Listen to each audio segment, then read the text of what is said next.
భారతదేశాన్ని అస్థిరపరిచే కుట్రలో భాగంగా కొన్ని శక్తులు పార్లమెంటుతో పాటు ప్రధాని మోడీ నివాసంపై దాడికి యత్నించడాన్ని నిరసిస్తూ అల్వాల్ మీసేవా కూడల్లో భాజపా శ్రేణులు ఆందోళన దిగారు. ఈ సందర్భంగా వారు మాట్లాడుతూ బంగ్లాదేశ్, శ్రీలంకలో మాదిరిగా సంఘ విద్రోహ శక్తులు ముఠాగా ఏర్పడి దేశ రక్షణకు, పార్లమెంటరీ వ్యవస్థకు విఘాతం కలిగించే దుశ్చర్యలకు పాల్పడుతున్నారని ఆరోపించారు. ఎన్ని శక్తులు ఏకమైనప్పటికీ కేంద్ర ప్రభుత్వాన్ని ప్రధాని నరేంద్ర మోడీని తాకలేరని అన్నారు. కేంద్ర ప్రభుత్వంపై చేస్తున్న కుట్రలను భారత హోం మంత్రిత్వ శాఖ నిశితంగా పరిశీలిస్తున్నట్లు, కుట్రలు పన్నే వారిపై చర్యలు తప్పవని హెచ్చరించారు. నీట్ పరీక్ష పత్రం లీకేజ్ వ్యవహారాన్ని అడ్డుపెట్టుకుని కేంద్ర పార్లమెంటరీ వ్యవస్థలో కీలకమైన బిల్లులను ఆపే ప్రయత్నం జరుగుతుందని అన్నారు.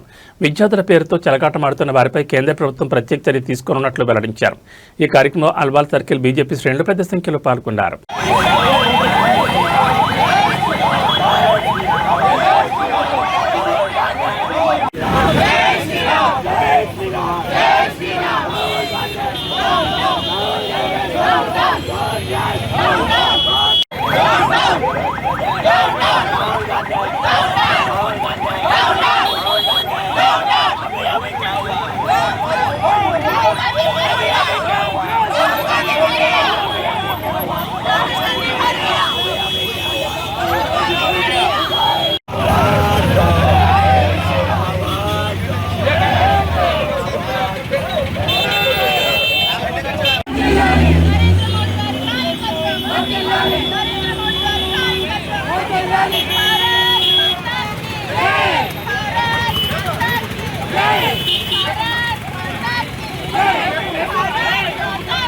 भारत माता की जय श्री राम, जय नरेंद्र मोदी गारी नायकत्వం.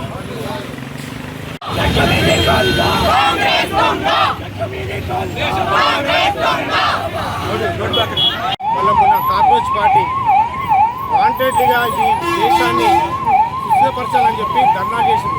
రాహుల్ గాంధీ అక్కడ పార్లమెంట్ జరుగుతుంటే సిగ్గు లేకుండా జెట్ క్యాటరీ పెట్టుకుని రోడ్ల మీద నడుచుకుంటుంటా లా అండ్ ఆర్డర్ కంట్రోల్ లేకుండా ఇష్టం వచ్చినట్టు దేశాన్ని సుస్థిరపరిచే ప్రయత్నం చేస్తున్నారు. అట్లా సోనం అని చెప్పి గిరిజన నాయకుడు కొన్ని వందల కోట్ల రూపాయలు తీసుకొచ్చి బయట గుండాలను తీసుకొచ్చి రాజధానిలో కార్లను కానీ ట్రైన్లను కానీ ఇష్టం వచ్చినట్టు తగలబెట్టడం అనుకోవడం జరిగింది. ఏ స్టూడెంట్స్ కూడా ఇట్లా చేయడు, ఎందుకంటే స్టూడెంట్స్ లేరని. కాబట్టి ఈరోజు దేశంలో చాలా రాజధాని ఇచ్చేస్తే దేశం మొత్తం ఇదైతుందని చెప్పేసి టార్గెట్ చేసి, ఢిల్లీని టార్గెట్ చేసి ఈరోజు మొత్తం అస్థిరపరిచింది. ఆయన ఏమైనా ఉంటే పార్లమెంట్ కూర్చొని మాట్లాడలేదు, మోడీతో మాట్లాడలేదు, పార్లమెంట్ ఎంపీలు అందరితో మాట్లాడాలి. ఈరోజు అట్లా మాట్లాడకుండా రోడ్ల మీద వచ్చి ధర్నా చేయడం అనేది ఒక సిగ్గుచాటు రాహుల్ గాంధీ మాట్లాడడం.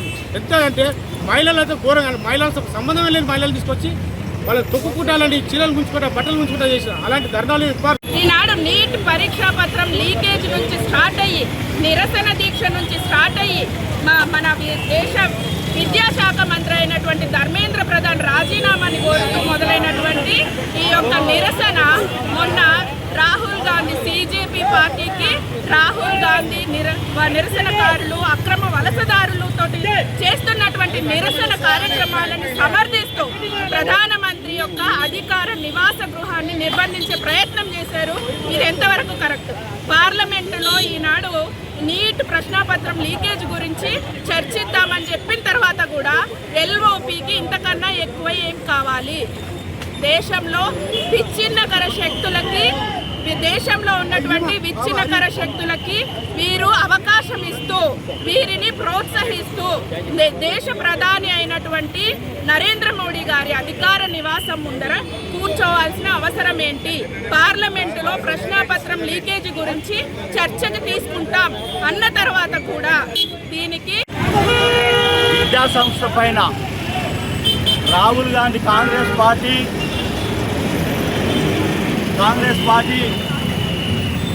ఒక విద్యారంగం పైన రాజకీయము చేస్తున్నారు. 145 కోట్ల జనాభా ఉన్న భారతదేశంలో నరేంద్ర మోడీ దేశవ్యాప్తంగా ప్రధానమంత్రి ఉండి ఆయన చేస్తున్న అభివృద్ధికి, ఆయన చేస్తున్న కృషికి ఓర్వలేక కాంగ్రెస్ పార్టీ, వాళ్ళ మిత్రపక్ష పార్టీ రాహుల్ గాంధీ ఓ విద్యారంగంగా విద్యార్థులను తప్పుదారి పట్టించి నీటి పరీక్షలని చెప్పి వాళ్ళని పక్కన దారి పట్టించి రాజకీయం చేయడము మంచి పద్ధతి కాదు. ఏదైనా ఉంటే ప్రధానమంత్రి దగ్గరికి వెళ్ళి, ప్రధానమంత్రి నరేంద్ర మోడీ గారు ఆయనకు అధికార పక్షము ఎంత అధికారం ఉంటుందో కాంగ్రెస్ పార్టీ ప్రతిపక్షం కూడా అంత అధికారం ఉంటుంది. వెళ్ళి మాట్లాడితే విద్యార్థులకు సహకరించాలి కానీ ఈ పక్కన దారికి పట్టించి అలా రాజకీయం కోసానికి కాంగ్రెస్ పార్టీ రాజకీయం కోసానికి ఈ విధంగా చేయడం మంచి పద్ధతి కాదు. అది ఏదైనా ఉన్నట్టయితే విద్యార్థులకు ఎలాంటి కూడా ఇది గాయపరచడం కారణం ఎవరంటే కాంగ్రెస్ పార్టీ విద్యార్థులకు అంతరాయం కలిగించడం కాంగ్రెస్ పార్టీ. ఈ రోజున రాహుల్ గాంధీ గారు ఆలోచన చేయాలి.